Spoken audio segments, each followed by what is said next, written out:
This is now your opportunity to ask Cany and Robert some questions about the projects and the issues that they've raised. Can I please ask you to raise a hand if you would like to ask a question? We've got 2 roving mics, and the mic will be brought to you. If you're going to ask a question, could you just let us know your name? If you're part of an organisation, could you actually say the organisation that you're a part of? So the floor is now open to the audience. So who would like to ask the first question? Hello, yes, I'm Diana Kingdon. I'm a guest tonight. You've had a really interesting presentation and some very attractive high-density schemes. And affordability is absolutely critical for producing the much-needed housing. But I wondered if you could just tell me a bit more about accessibility, because obviously with an ageing population, even if people move in and are fully able, how are you going to enable people through their lifetime to be able to live in the homes? Well, with the sort of twins typology that Cany was showing, half of the houses they have living accommodation on the ground floor. Are you here? Okay, and so half of the houses are fully accessible or as accessible as any other houses, and we design them in such a way that they have large ground floor WCs which can be converted, if need be, into shower rooms, and we create a situation where you can have the living room turned into a bedroom for sort of end-of-life care and that kind of thing. But it seems to us that it doesn't make sense to try to make 100% of all residential accommodation accessible. And this, I think, is where we slightly depart from the way that the regulations have been shifting in recent years. And it's a debatable point. I think it's an interesting thing to discuss. I mean, just maybe to add to that, say at the Mailings in Newcastle, the streets were very steep, and actually to come off the street to the threshold of your home was already kind of a bit of hickory-jiggery. So I'm just to say that, like, the topography of life is sometimes, not perfectly accessible. So we need to find ways in any particular scheme to find those sweet spots where accessibility is really good, and also realise that some accessibility issues are not necessarily wheelchair issues, but more about feeling safe with impairments of sight and hearing, other things as well. Gentleman over there. Thank you. I'm Richard Mills, a councillor for the local town centre. And I'd really like you, if you would, to comment, if you can, on what seems to me the dominant experience of myself and my colleagues. We go along to committee, and we have a succession of applications, one of the underlying purposes of which seems to be to demonstrate conformity with the dominant style of the area, that everything is fitting, everything is in keeping. And after we stumble out from the committee, we wander up Guildford High Street, and you are amazed by the magic, the diversity, nothing in keeping, nothing fitting, but it all somehow works quite magically. So we're all left, I think, and I'm a little bit schizophrenic by the experience, but anyway, I'd welcome any comment you have on that. It's really interesting, and I think ultimately it maybe comes down to a matter of scale, because the problem with modern development is that there is a tendency, instead of plots being developed one by one, singly, individually, there's a tendency to amalgamate sites into a kind of big land grab and then knock everything down and build something new. And it's quite a shock to the system for an old town to to experience that. And I think that's the reason why the planning system, which is sort of, if you like, mirroring the feelings of locals, tends to be rather reactive and tends to push against that kind of development. But you see, if you could create development scenarios where people are developing one house or two houses or four houses at a time, and it's much easier to do that when you think in terms of a terraced house typology than when you think in terms of blocks of flats, then I think it becomes much more possible to be more open to innovation, to new ideas, to different ways of thinking about what a house can be, what a house can look like, and so on. And that's, I think, that's where we're coming from, I think.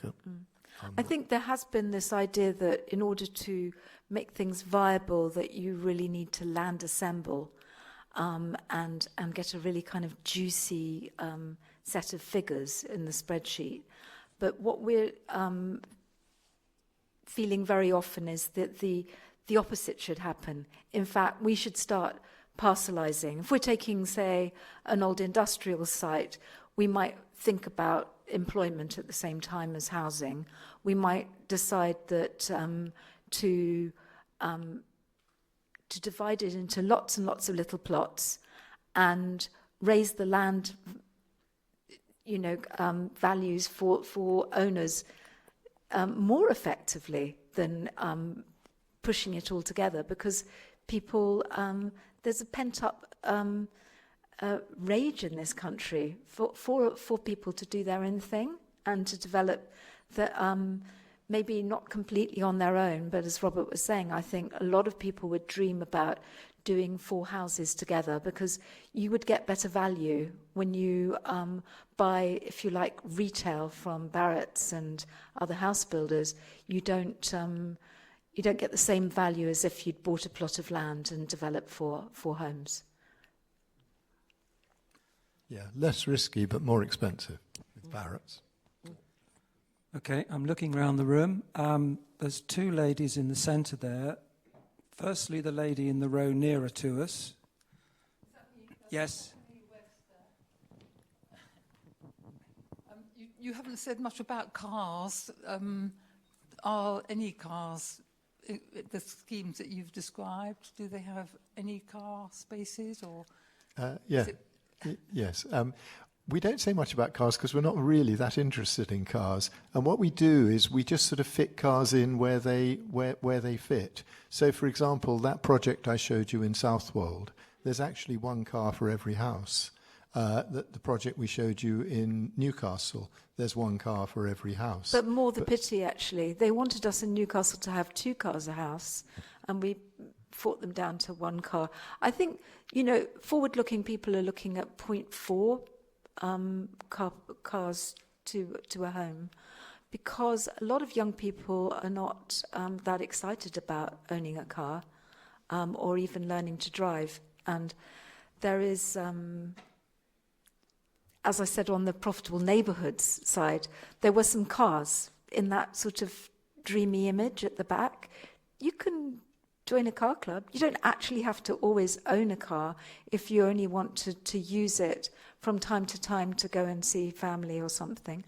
But sort of weaving your daily life around the 20-minute walk to the station is probably, in our view, a sane thing.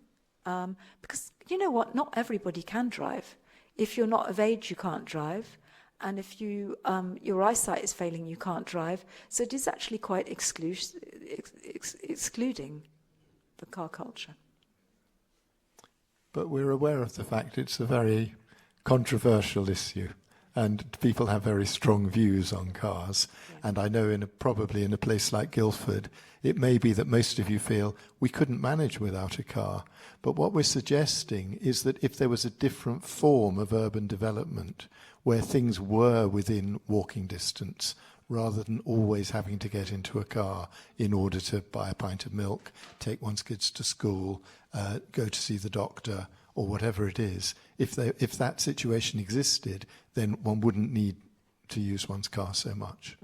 But just to fess up on Lewis, there is something called the Co-Mobility Hub, or COMO for short, which is in essence a multi-storey car park at the entrance to this scheme, and that exists because there were already 280 cars parked on that site, so it's quite political, and also because there was a need to demonstrate that the people moving in wouldn't start clogging up other people's parking spaces in town.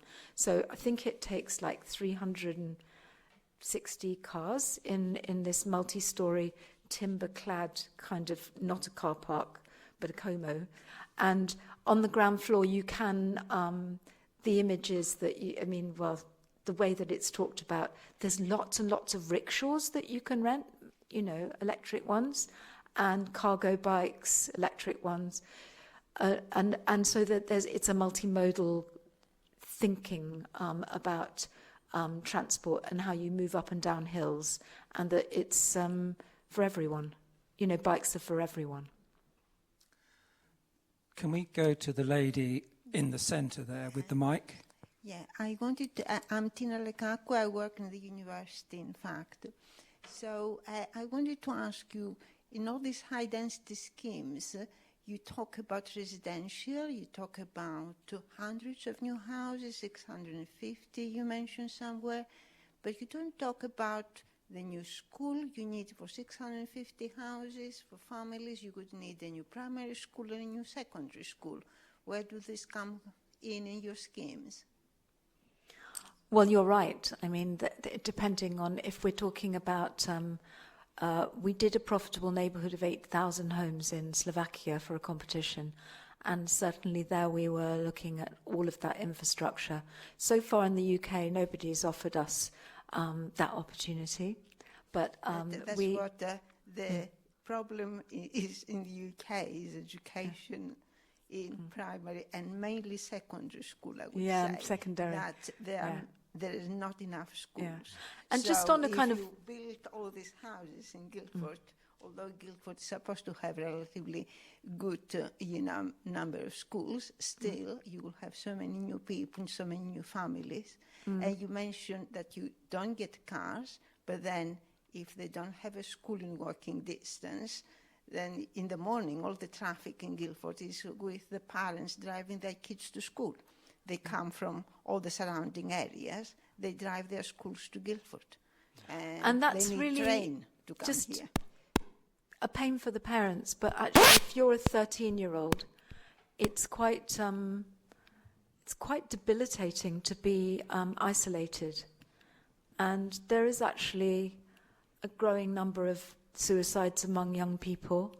It's quite a serious mental health tsunami that we're facing, with people more and more on screens, less and less hanging out with their mates. So yes, we need to build near schools, maybe not 20-minute walk to a school, but certainly a half-hour walk to a school.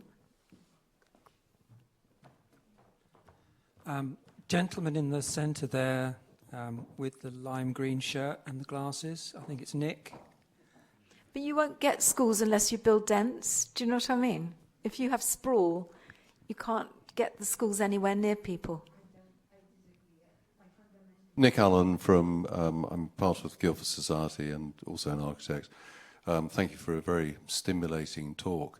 Can I come back to density, because it is a real hot topic in Guildford, and density in Guildford recently, centre of Guildford, means medium to high rise apartments.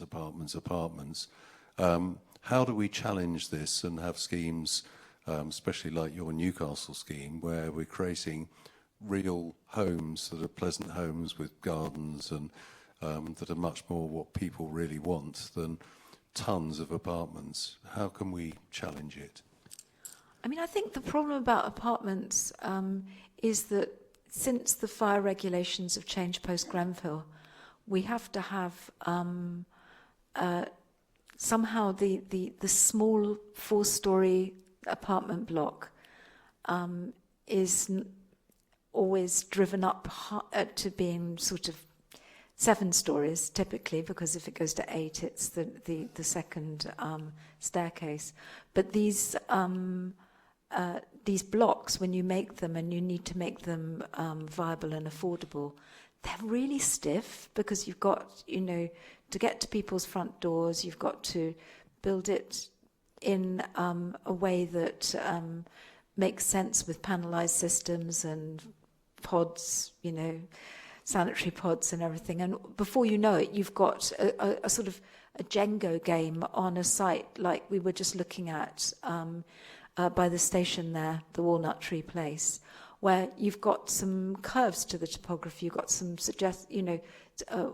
ways in which you could really draw out the grain and cross-fertilized spaces, if you like. But the blocks are always, they have a logic of their own, and they're quite bossy, and they just look like they're not fitting properly. So I think the beauty of doing own door housing, as it's called, is that this, you can use terraces short or long, slightly curved or broken, and it's you're working with a finer grain. I think the idea of terrace housing modern terrace housing seems to be relatively alien in Guildford, but it's exactly the sort of thing we need to get the density and to make proper homes, because that's what we think there is a demand for, and also your point about within 20 minutes of the station. So I think that's a really good point. And sharing the heat. I mean, there's so many things to love about a terrace.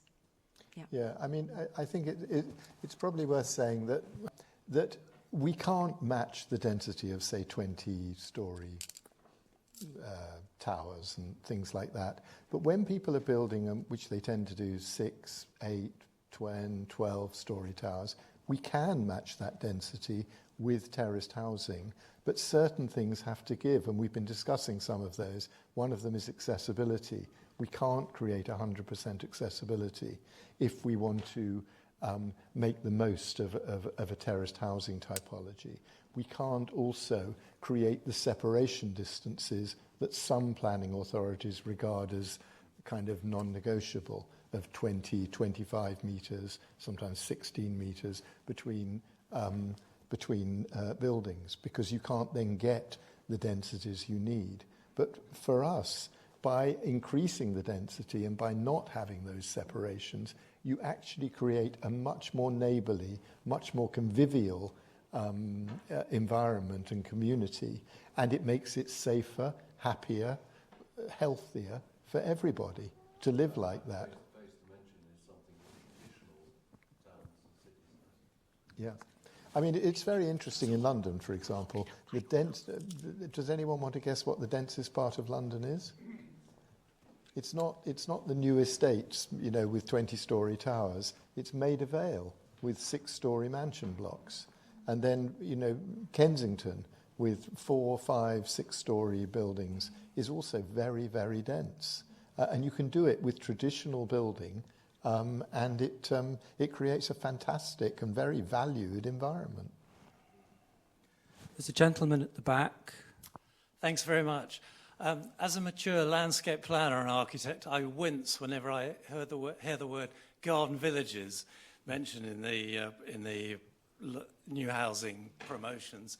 Usually it means, to coin your phrase, too much tarmac in the middle of nowhere. I was in Lewes last weekend and I went to the talk about your scheme here 9 months ago. To me, one of the magic things about your Lewes project is your client, who takes a long-term view, which is complete anathema to what volume house builders do, and I suspect of quite a lot of local authorities. Without giving too much away, do you want to say a bit more about your client at Lewes? Yeah, I mean, I think that his wife, who's very much part of human nature, grew up in Lewes. She's, God, I've forgotten her name. That's terrible. Joanna. Yeah, Joanna. Joanna Yarrow, who's kind of famous in her own right, has been on TV a lot. She was head of sustainability at IKEA, and they lived in Malmo, brought up their kids there, certainly 10 years or something. So they really got into Jan Gehl, if his name means anything, in Denmark. And when they came back, they thought he had a previous career in the UK at the Earth Centre, which was one of these Millennium projects. He had a chance to employ Will Alsop and some other architects, but that didn't work brilliantly because I think the whole Millennium, visitor centre thing was a bit overhyped. And I think he wanted to do something that was going to be very rooted and authentic and work differently. So when I was involved with a community group there called Phoenix Rising, and they were trying to protect makerspace there on that estate along the river. And there was a lot of there was a really good eco-culture of makers that had built up. And then I think because Jonathan Yeo is involved in that, and because he knew us from just when he ran something else called Beyond Green in Clerkenwell, and he'd come to see an exhibition we put on. So, it was always a few, people know you from a few directions, and that gives them some confidence. So they got Robert to come down and do a back of an envelope scheme for the Phoenix. And on the back of that, they then paid a lot of money for the site. And then he got a load of architects. There's 8 practices involved. And we all spent like 3 or 4 days all being master planners. And that was fascinating. We kept moving round tables, being given different roles.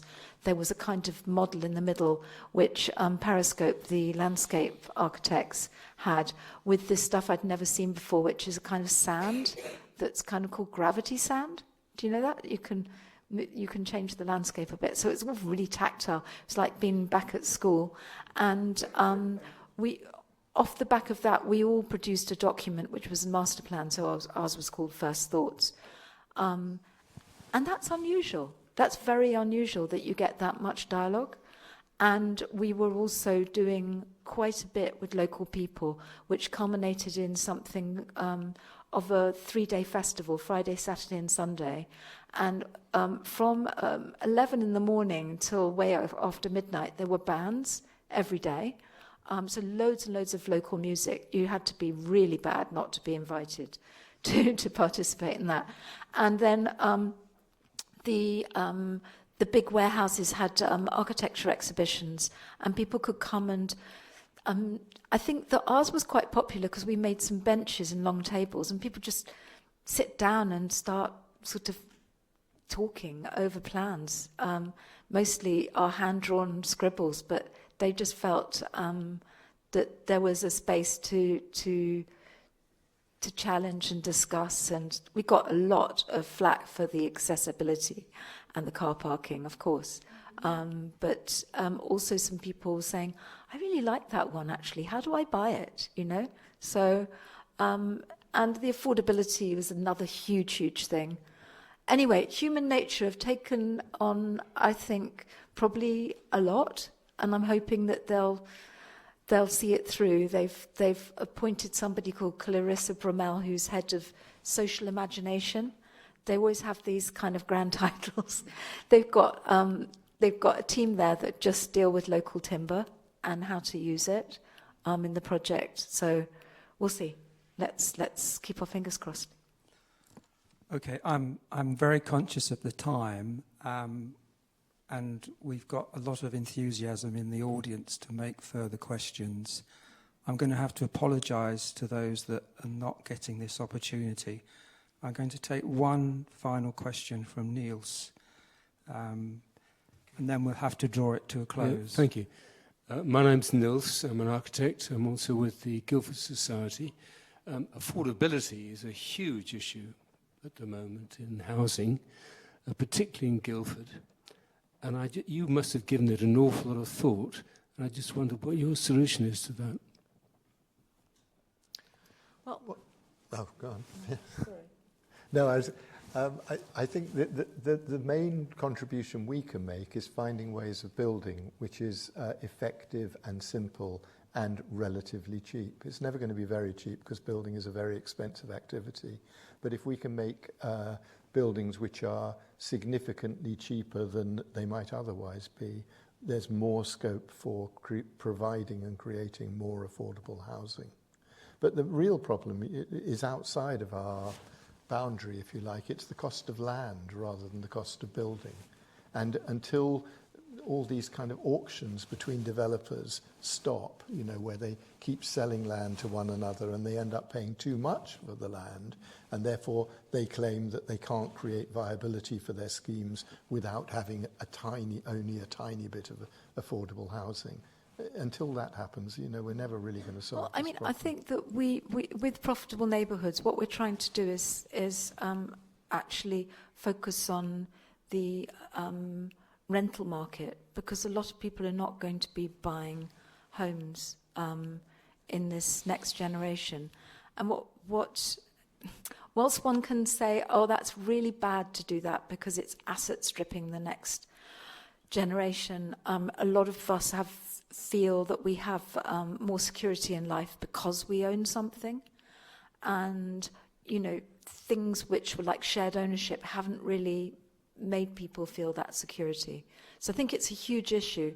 But what is clear is that we need to make the build-to-rent market, which is taking over the single-family housing market. So think about any house builder, they're all moving into a rental model because they can't flog the homes.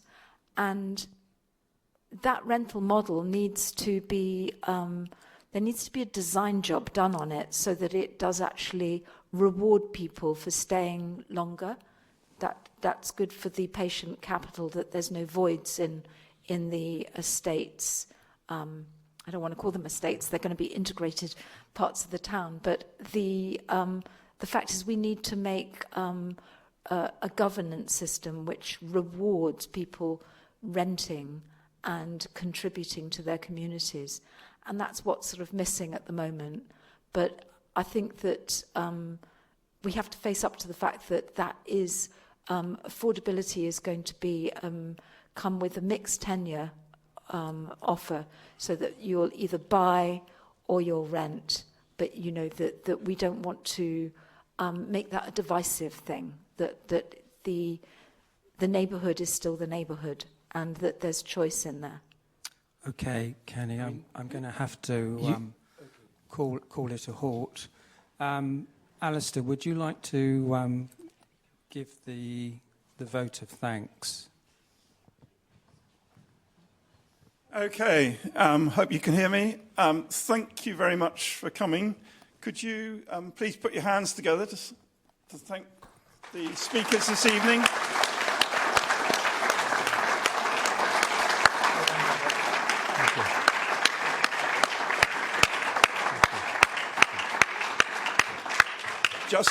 Just a couple of things I was going to say is, firstly, apologies for the technical issues with the mouse. It was ill-behaved this evening, so sorry for that. I did hear a wonderful new planning term, which I think Cany was almost getting to, about car-based development out in the countryside, is apparently now called cowpat development. So think about that one.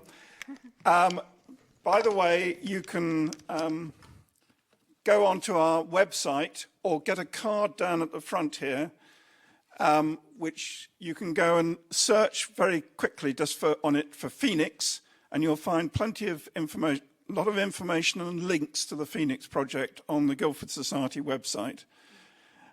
The presentation here, we hope to put up as a video within the next 10 days.